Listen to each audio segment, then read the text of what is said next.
90 ਲੱਖ ਰੁਪਏ 'ਚ ਯੂਰਪ ਪਹੁੰਚਿਆ। ਇਤਨੀ ਕਿਸਮਤ ਖਰਾਬ ਕਿ 에ਅਰਪੋਰਟ ਯੂਰਪ ਤੋਂ ਹੀ ਪੁਲਿਸ ਨੇ ਵਾਪਸ ਭੇਜ ਦਿੱਤਾ। ਜਿਸ ਵੇਲੇ ਏਜੰਟ ਨਾਲ ਗੱਲ ਹੋਈ ਸੀ, ਏਜੰਟ ਨੇ ਆਖਿਆ ਸੀ ਮੇਰਾ ਕੰਮ ਹੈ ਤੁਹਾਨੂੰ ਵੀਜ਼ਾ ਲਵਾ ਕੇ ਦੇਣਾ, ਉਸ ਤੋਂ ਬਾਅਦ ਮੇਰੀ ਕੋਈ ਜ਼ਿੰਮੇਵਾਰੀ ਨਹੀਂ। ਤੁਸੀਂ ਆਪੂ ਜਾਓਗੇ, ਜਾ ਕੇ ਅੰਬੈਸੀ 'ਚ ਪਾਸਪੋਰਟ ਜਮ੍ਹਾਂ ਕਰਾਓਗੇ ਤੇ ਲੈ ਕੇ ਵੀ ਤੁਸੀਂ ਆਪੂ ਹੀ ਆਵੋਗੇ, ਤੁਹਾਨੂੰ ਕਾਲ ਆਵੇਗੀ ਤੇ ਜਿਉਂ ਹੀ ਤੁਸੀਂ ਪਾਸਪੋਰਟ ਲੈਣਾ ਸਟicker ਲੱਗਿਆ ਹੋਇਆ ਤੇ ਤੁਸੀਂ ਮੈਨੂੰ 90 ਲੱਖ ਰੁਪਈਆ ਦੇ ਦੇਣਾ।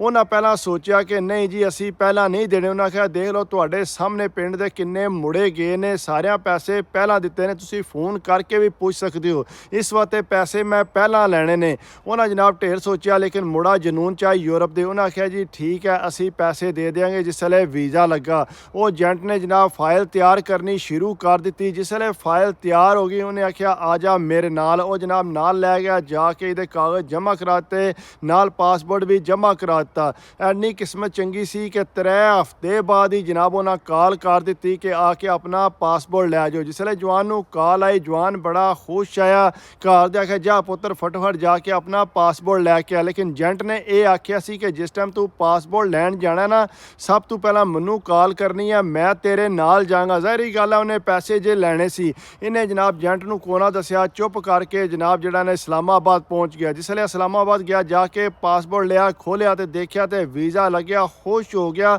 ਉਹਨੇ ਸਭ ਤੋਂ ਪਹਿਲੀ ਕਾਲ ਜਿਹੜੀ ਹੈ ਏਜੰਟ ਨੂੰ ਮਾਰੀ। ਉਹਨੂੰ ਆਂਦਾ ਕਿ ਮੇਰਾ ਵੀਜ਼ਾ ਲੱਗ ਗਿਆ ਤੇ ਮੈਂ ਬੜਾ ਖੁਸ਼ ਹਾਂ। ਉਹਨੇ ਆਖਿਆ ਅੱਛਾ ਤੂੰ ਇਸਲਾਮਾਬਾਦ ਪਹੁੰਚ ਗਿਆ, ਤੂੰ ਤੇ ਮੈਨੂੰ ਦੱਸਿਆ ਵੀ ਨਹੀਂ ਹੈ। ਉਹਨੇ ਆਖਿਆ ਭਾਈ ਮੈਂ ਖੁਸ਼ੀ 'ਚ ਇੱਥੇ ਪਹੁੰਚ ਆਇਆ ਤੇ ਲੇਕਿਨ ਮੈਂ ਜਿਹੜਾ ਤੁਹਾਨੂੰ ਹੁਣ ਦੱਸ ਤੇ ਦਿੱਤਾ ਨਾ। ਉਹਨੇ ਆਖਿਆ ਤੂੰ ਇੰਝ ਕਰ ਸਿੱਧਾ ਮੇਰੇ ਕੋਲ ਆ, ਇੱਥੇ ਬਹਿ ਕੇ ਨਾਲੇ ਰੋਟੀ ਖਾਣੇ ਆ, ਥੋੜੀ ਗੱਪ ਸ਼ਪ ਲਾਣੀ। ਉਹਨੇ ਆਖਿਆ ਠੀਕ ਹੈ ਭਾਈ ਮੈਂ ਆਇਆ। ਉਹਨੇ ਜਨਾਬ ਇਸਲਾਮਾਬਾਦ ਤੋਂ ਗੱਡੀ ਫੜੀ ਤੇ ਸਿੱਧਾ ਜਿਹੜਾ ਉਹਦੇ ਕੋਲ ਪਹੁੰਚ ਗਿਆ। ਜਿਸ ਵੇਲੇ ਉਹਦੇ ਕੋਲ ਪਹੁੰਚਿਆ ਉਹਨੇ ਜਨਾਬ ਰੋਟੀ ਛੋਟੀ ਖਵਾਲੀ। ਉਹਨੇ ਕਿਹਾ ਦਿਖਾ ਹਾਂ ਜ਼ਰਾ ਪਾਸਪੋਰਟ। ਉਹਨੇ ਪਾਸਪੋਰਟ ਦੇ ਦੇਖਿਆ ਸਟicker ਲੱਗਿਆ ਸੀ, ਨਾਲ ਹੀ ਮੁੰਡਾ ਬੈਠਿਆ ਸੀ, ਉਹਨੂੰ ਪਾਸਪੋਰਟ ਫੜਾਇਆ। ਉਹਨੇ ਆਖਿਆ ਇਹਨੂੰ ਸਾਡੇ ਕਰ ਲੈ ਨਾ। ਉਹ ਮੁੰਡਾ ਉੱਠ ਕੇ ਪਾਸਪੋਰਟ ਲੈ ਕੇ ਟੁਰ ਗਿਆ। ਉਹ ਜਵਾਨ ਬੈਠਾ ਰਿਹਾ, ਕਾਫੀ ਦੇਰ ਬਹਿਣ ਤੋਂ ਬਾਅਦ ਕਹਿੰਦਾ ਭਾਈ ਮੇਰਾ ਪਾਸਪੋਰਟ ਦਿਓ ਮੈਂ ਘਰ ਜਾਵਾਂ। ਉਹਨੇ ਆਖਿਆ ਪਾਸਪੋਰਟ ਸਾਡੇ ਕੋਲ ਹੈ ਤੇਰਾ, ਤੂੰ ਪਰੇਸ਼ਾਨ ਨਾ ਹੋ, ਅਸੀਂ ਤੈਨੂੰ ਦੇ ਦਿਆਂਗੇ। ਘਰਦਿਆਂ ਨੂੰ ਆਹ ਪੈਸਿਆਂ ਦਾ ਜਾ ਕੇ ਬੰਦੋਬਸਤ ਕਰੋ ਤੇ ਮੈਂ ਪਾਸਪੋਰਟ ਲੈ ਕੇ ਆਵਣਾ। ਉਹਨੇ ਆਖਿਆ ਨਹੀਂ ਭਾਈ ਮੈਨੂੰ ਦਿਓ ਪਾਸਪੋਰਟ, ਤੁਸੀਂ ਕਿਉਂ ਰੱਖ ਲਿਆ ਪੈਸਿਆਂ ਦਾ, ਕੋਈ ਤੁਹਾਨੂੰ ਸ਼ੱਕ ਹੈ? ਉਹਨੇ ਆਖਿਆ ਸ਼ੱਕ ਨਹੀਂ ਹੈ ਯਾਰ, ਲੇਕਿਨ ਜਿਹੜਾ ਨਾ ਤੂੰ ਘਰਦਿਆਂ ਨੂੰ ਆਹ ਮੈਂ ਪਾਸਪੋਰਟ ਲੈ ਕੇ ਆਵਣਾ, ਨਾਲੇ ਕੋ ਮਠਿਆਈ ਸ਼ਾਈ ਤਿਆਰ ਰੱਖੋ।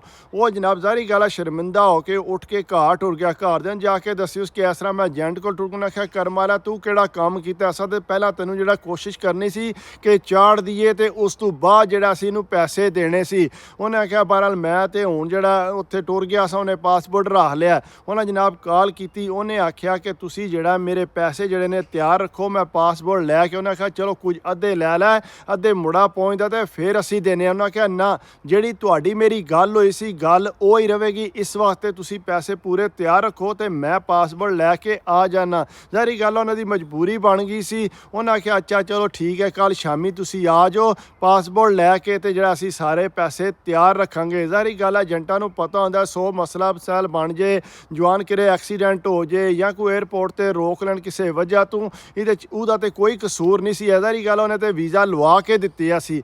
ਉਹ ਇਸ ਤਰ੍ਹਾਂ ਹੋਇਆ ਜਨਾਬ ਜਿਸ ਵੇਲੇ ਜਨਾਬ ਏਜੰਟ ਆਇਆ, ਉਹਨੇ ਆਪਣੇ 90 ਲੱਖ ਰੁਪਈਆ ਫੜਿਆ, ਨਾਲ ਉਹਨਾਂ ਮਠਿਆਈ ਵੀ ਲਿਆ ਕੇ ਉਹਦੇ ਵਾਸਤੇ ਰੱਖੀ ਸੀ। ਜਨਾਬ ਮਠਿਆਈ ਲੈ ਕੇ ਉਹ ਪੈਸੇ ਲੈ ਕੇ ਤੂੰ ਗਿਆ ਨਿਕਲ ਗਿਆ। ਉਹਨੇ ਆਖਿਆ ਜਾ ਜਵਾਨ ਜਾ ਕੇ ਯਸ਼ੀ ਕਰ, ਸਾਡਾ ਕੰਮ ਸੀ ਤੈਨੂੰ ਵੀਜ਼ਾ ਲਵਾ ਕੇ ਦੇਣਾ।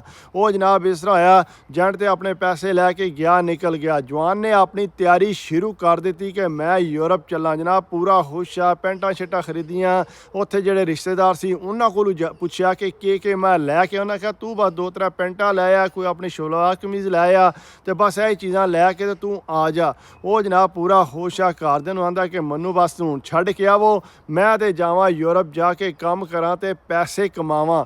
ਉਹ ਘਰ ਦੇ ਕਹਿੰਦੇ ਚੱਲ ਸਹੀ ਹੈ ਜਨਾਬ। ਘਰ ਦੇ ਗਏ ਨਾਲ ਇਸਲਾਮਾਬਾਦ। ਉੱਥੋਂ ਜਨਾਬ ਬਿਲਕੁਲ ਆਸਾਨੀ ਨਾਲ, ਕੋਈ ਕਿਸੇ ਨੇ ਕੁਝ ਵੀ ਨਾ ਆਖਿਆ, ਇਨਕੁਆਰੀ ਵੀ ਇਤਨੀ ਕੋਨਾ ਹੋਈ।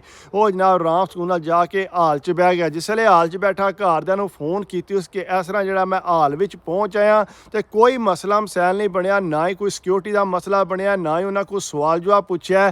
ਮੈਂ ਤੇ ਬੜੇ ਆਰਾਮ ਸਕੂਨ ਨਾਲ ਜਿਹੜਾ ਇੱਥੇ ਪਹੁੰਚ ਉਹਨਾਂ ਕਿਹਾ ਚੱਲ ਪੁੱਤਰ ਅੱਲਾ ਖੈਰ ਕਰੇ, ਹੁਣ ਤੋੜ ਪਹੁੰਚ ਜਾ ਤੇ ਫਿਰ ਸਾਨੂੰ ਫੋਨ ਕਰੀ। ਜਵਾਨ ਪੂਰਾ ਖੁਸ਼ ਆਇਆ ਜਨਾਬ। ਉੱਥੇ ਜਿਸ ਵੇਲੇ ਜਹਾਜ਼ 'ਚ ਬੈਠਾ ਉਹਦੇ ਦਿਲ ਦੀ ਮੁਰਾਦ ਪੂਰੀ ਹੋ ਗਈ ਸੀ ਕਿ ਮੈਂ ਯੂਰਪ ਪਹੁੰਚ ਚੱਲਾਂ।